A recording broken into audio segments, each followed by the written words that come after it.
Hey, I'm John Cena, and these are the biggest moments in the journey of Peacemaker.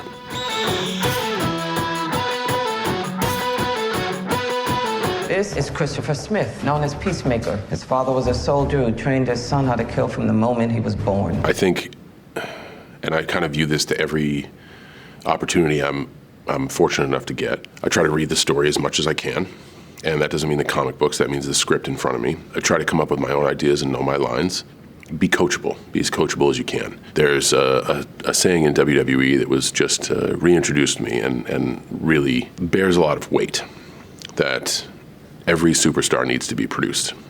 So you can have your own idea, but sometimes you're too close to the material, and we are characters in a larger scope. Sometimes a person with a larger scope can offer very good and meaningful advice. In this case, I did a ton of homework, developed all these character choices, ideas, how this person would act, how they would stand. You saw a little bit of it in the prison, and it was course-corrected immediately by James Gunn, and he was like, hey, we filmed a scene on the beach, and it is me going back and forth with Idris Elba, and I was going in the direction of me being prepared, and these are my ideas. And James stopped production, came all the way down this artificially made beach, and said, don't do any of that stuff, please. Just be a douchey, bro-y Captain America. Don't they have blockades at the city limits? That's the word. How are we getting in? Especially with Charlie the Tuna here. How the hell am I supposed to know? You're the leader. You're supposed to be decisive. That's a moment where being coachable helps, because if I'm too tied to my decisions and I'm too tied to what I believe this character is, then we're gonna have a confrontation and just end up wasting time. But if I'm prepared and I know my lines and someone gives me a different direction, I can see the vision of what he was talking about. Douchey, bro-y Captain America. Okay, I painted that picture in my head. Let's try this. And that's when we began to make Peacemaker music.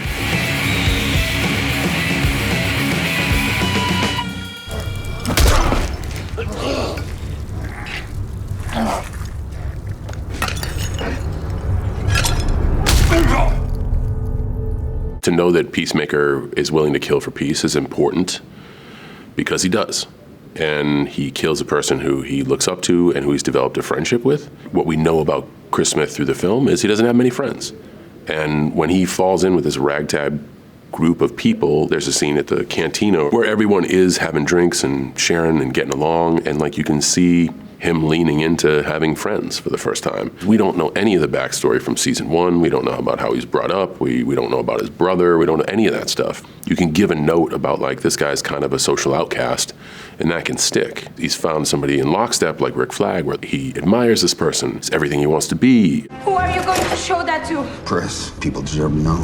I can't let you do that, Colonel. Miss Waller charged me with making sure those records don't leave this building. And then when Flag gets a different perspective on what truth is and what virtue is, Peacemaker does what he usually does, and that's just kill for peace. And this is the first time you probably see that armor wear thin. He does exactly what I do. But better. I always hit my targets dead center. I hit them more in the center. You can't hit something more in the center? I use smaller bullets. What? They go inside your bullet holes without even touching the side. The chemistry with me and Idris was very fun. It actually led to another movie, Heads of State. It actually led one of the producers of Peacemaker to be like, you guys should do this again in another movie form, and we'd like to do it. And people were like, yeah, I'd like to see that again. It was extra fun, and this is the storytelling of James Gunn, and Bloodsport tells me how he's gonna kill me in such a, I shoot bullets through smaller bullets and then hit the bullseye, and he does it at the end.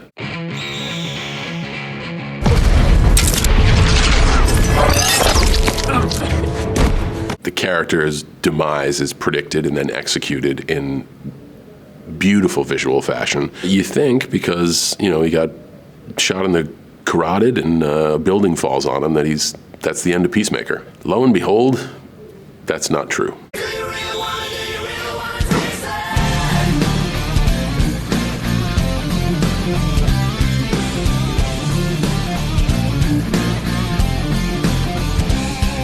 The opening dance sequence was almost filmed at the end, but was always in the script. And the script you get especially with James, it's not like you're handed a script the day you shoot. You get it months in advance. The opening dance sequence is written out completely descriptively of everyone giving it all they have with emotionless faces, doing these crazy dance moves. Eagly swipes in at the end. He lifts up Judomaster. Everything is written out in stage direction for every episode.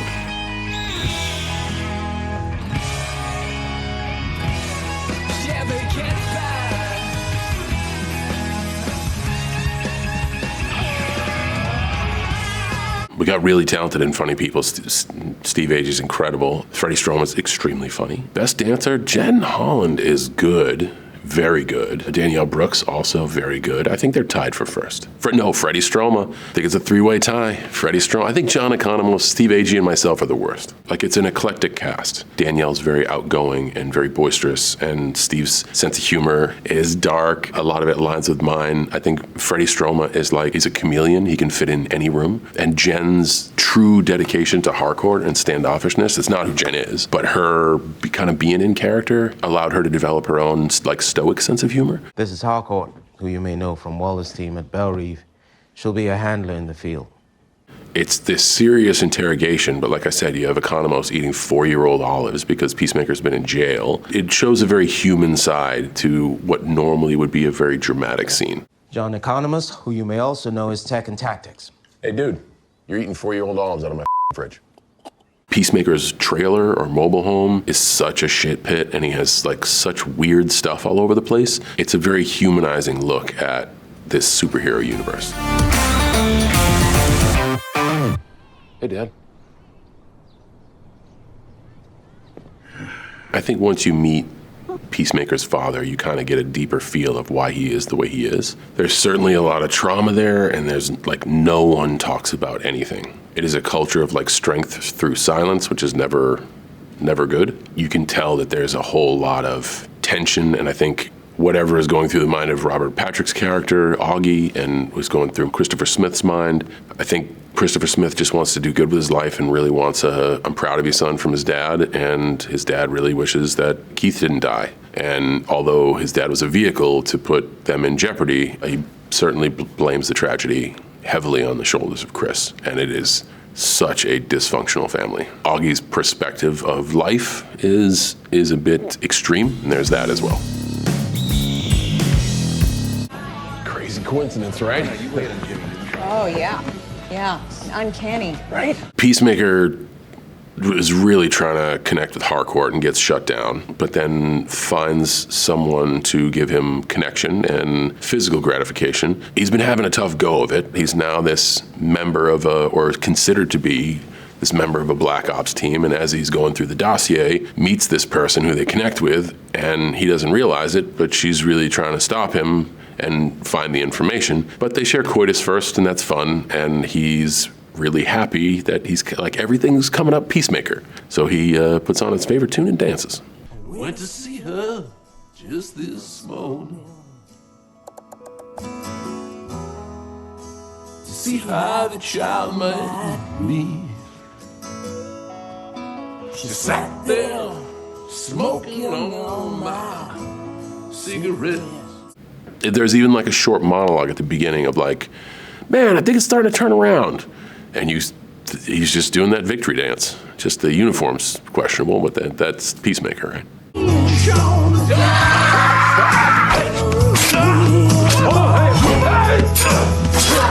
First impressions lead to our snap judgments. You see a big physical specimen, especially, there's no hiding the bias. I may or may not have seen this guy kick ass on a global program for the last 25 years, and then he gets his ass handed to him. She's so good at what she does, but I thought it was like the perfect foil to establish that like Peacemaker's in way over his head. It's a really incredible way to kind of start the action of the series. You sure your head is in this? What? You choked last night. Are you kidding me? Maybe that wouldn't have happened if you put a goddamn dove apiece on the sniper rifle. One of the most important things about killing someone to me is a f***ing dove apiece on the weapon. That's bullshit, and you know it. This is Peacemaker's first chance to kind of get back on the horse after the Rick Flag trauma, and you can see he's not over it. This hard-nosed killer who talks amongst his peers like the biggest badass, when he's hit with the moment of truth to do things that he wouldn't even think twice about, he starts to question if what he's doing is right. This is where you want to root for the flawed character. And I think that's what's important about all the characters in Peacemaker. They all have their setbacks and flaws, but you all want to root for them because they're all trying to do better.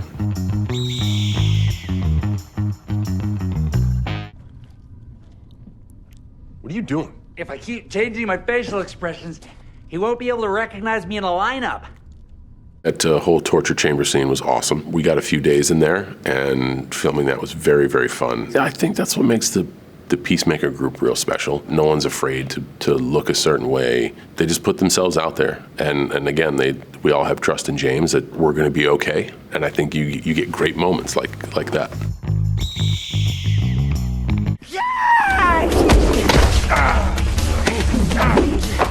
David versus Goliath story, but not a true one because David kicks ass. And I think Peacemaker is heavily outgunned here and kind of gets lucky in winning the fight. And it kind of also shows the impurity of his badassery. It's kind of like the winners write the history books. I love the scene because it shows how badass Judomaster is. Dude, I didn't mean to put your father in prison. Then why'd you put him there, you fat Because I couldn't think of anybody else. What about Ariana Grande or Drake? What? Brad Pitt or Payne Stewart or Doug the Pug, Khloe Kardashian, the Red Tiger from Voltron. Again, that was like a total riff. It started out as a written joke with like 3 names and kind of riffing on each name. And then we did one take where it was like, I'm just gonna name as many people as I can until I forget names. But it was great because when I stopped, James would yell out names from the back. And then when he got exhausted, Economos, who I'm talking to, but he's off camera because the camera's facing me, he gives me his names so that we get this long litany of names that they can weave together. And I'm so glad that they included it and then included a bonus run of it after the credits. Do you have a coterie of supervillains? No. Any more questions? Yeah, gender swapped Alfred Newman. So Peacemaker came in to talk about like how awesome he is for career day.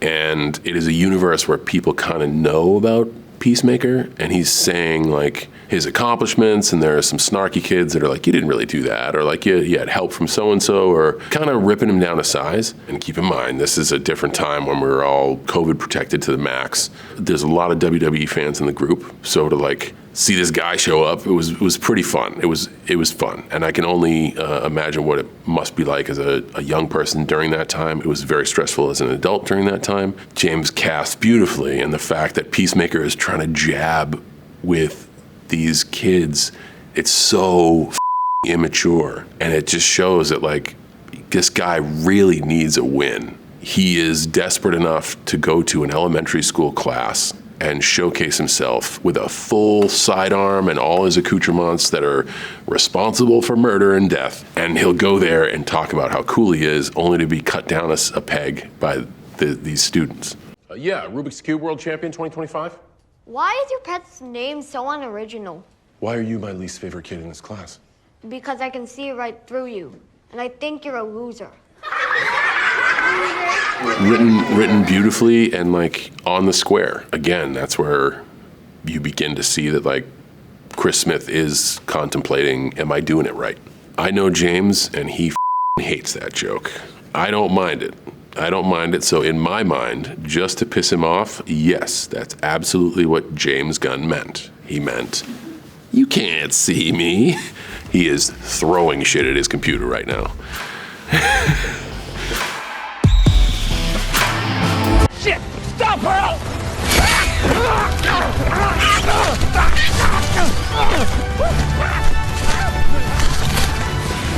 There are many iterations of Eagly. One is a gray bowling pin for visual effects purposes. It is about as tall as Eagly, but it's like a few inches short. There is a visual effects stuffed eagle, a gray bowling pin. I hate to ruin that for you because I love the scene, so I'm hugging a beautiful bald eagle who hugs me back. The one used for the garage hug was the gray bowling pin. And then the payoff of another Eagly hug later on is really cool. And it's finally witnessed, and the power of it is very important.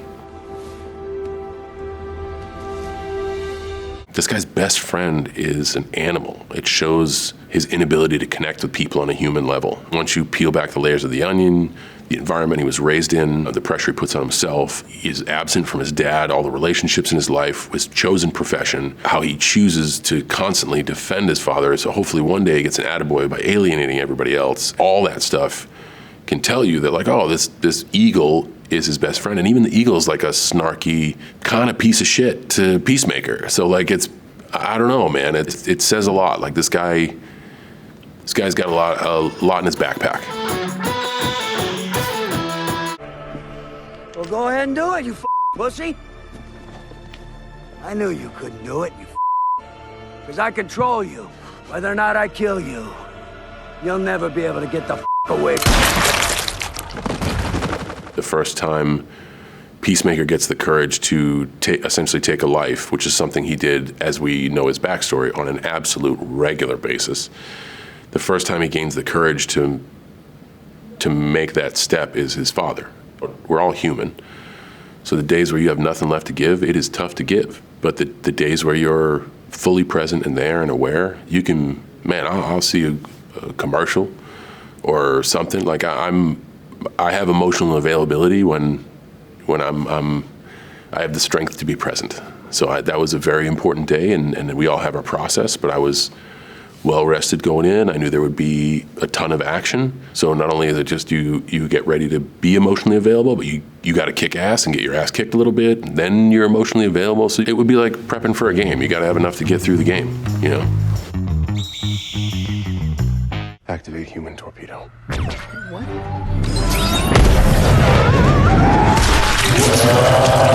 Where the team sort of annies up and goes to work and they agree to like save the world, it's also kind of quasi-cloudy because it's one person's interpretation of like what's right. The butterflies kind of want to recorrect the path that society's been on, but who are they to be the people who say what's virtuous and not? I think allowing people the space to grow as individuals is kind of the through line there. That's, again, my take. I don't want to tell anybody how to feel. You finally see what the 11th Street kids can do, and they're badass. Every member has their moment. They take on this whole army of butterflies and just lay waste to everybody and do so without the major players of the DCU, and they step up and change the narrative. They're no longer the bad news bears. They are the team that saves the world.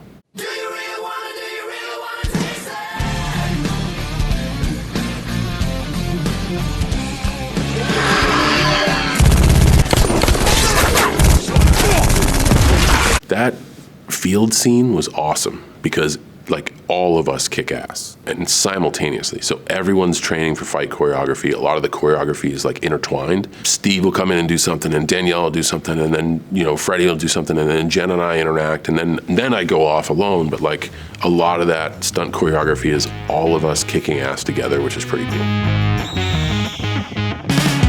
Let's go off of what we know and what we've seen. I think the best way for people to be ready for season 2 is watch season 1, just because it has been such a long time. It came out in 21 or 22, and now it's 25. So do yourself a favor and catch up, because I think the more of the nuance you can get and the more moments like these you can relive, the better you're prepped. I think if you watch season 1 and the trailer, you'll get all the tools you need to be prepped and ready for season 2.